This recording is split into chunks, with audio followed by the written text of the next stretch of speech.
Hello, welcome. My name is Merl. This is my bowling kata. Thanks for joining. Of course, we will begin with a test, a nice and simple test. And I'm going to think of Charles Barkley for this one, because for bowling, we're going to play terribly. What does that mean? That means all gutters. Now, of course, a simple test, a degenerate test to get us going, right? To get the ball rolling. So, if you roll all gutters, the score should be 0. And right here, well, it will fail. The test will fail. Why? Well, we don't even have a function called score. So let's go ahead and create that right now. And of course, easy test, use a function. We don't need to do anything crazy. Let's just get it to pass right now. Okay, good. Things are starting to get better. Okay, now let's code better and let's do more. By the way, I'm starting to feel good. When I feel good, I like to play a little bit of music. Let's go. Of course, we're getting better. We're rolling all fours. And that's great because nothing truly special has happened. Fraction of pairs can create a better function without getting too complicated. Here we go. Great, that passes. Now, let's move on.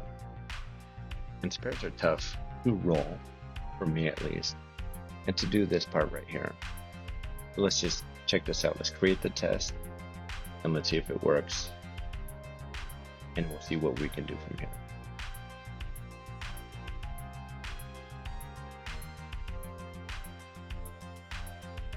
And that does not pass. Okay, that's tough. But we're tough people. So let's move on, right? Again, let's keep things easy. Let's keep it simple. Another degenerate test. This time for a helper function. There's nothing. It just returns that. Good. Nice and simple. We can do that. Here we go. Let's make frames. Again, nothing complicated. Just return something simple. Beautiful. Okay, like before, let's build from there. Another step. Partition two things.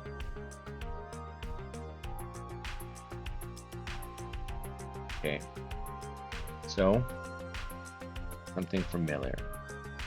Double zeros, double fours. We've done that before. We rolled that. So pretend like you haven't. Here we go, frame. Right? Just one game. Separate it into 2 frames.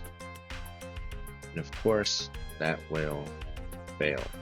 And why? Well, we haven't really created anything special for it. Okay, so now let's create something special.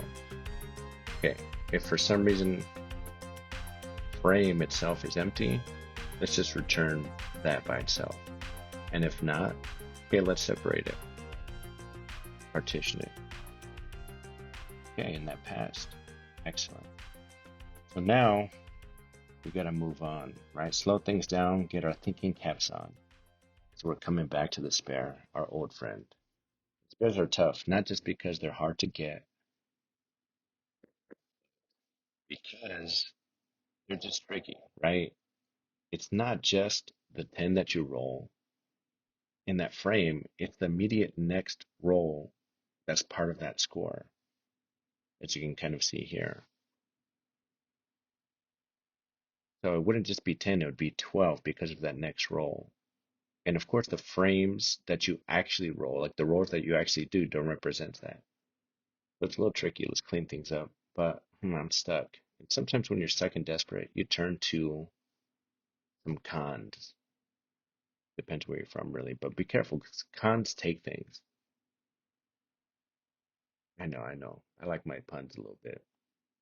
But be careful because if you're not careful, they'll drop you. Okay. So here we go. We're constructing a vector from the first 2 rows.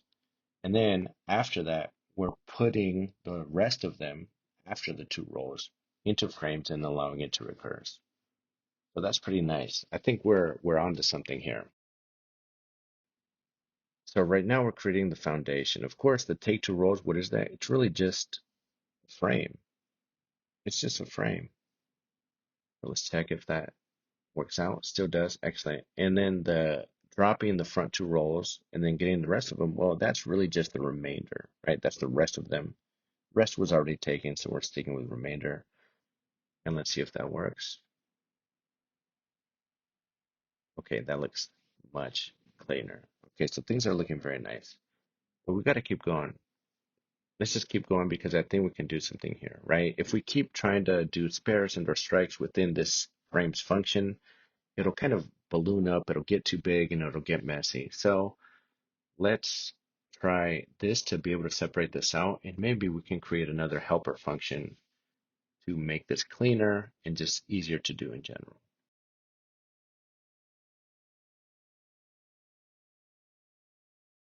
And of course, what do cons do? When they're done, they split. Okay, okay. Last one, I promise. So let's take that, put it in there, and then we can call it. We place that in there, and beautiful, that works. We don't really have to touch frames anymore. Because right now, it works. So we're just going to call split frames from now on, and this is great. Frames will not balloon up, and all the stuff we need to do, like spares and strikes, we can put in here. Of course, what is a spare? It's when your first two rows add up to 10. Let's create that right now. And then what happened? Well, we take the first three rows, but we still only drop the two. I'm just going to copy and paste real quick. Let's clean it up a little bit. And of course, a strike, once we get there, it will be very similar. You know what? I think you get the picture. Here's some epic music to get you going and let the code speak for itself.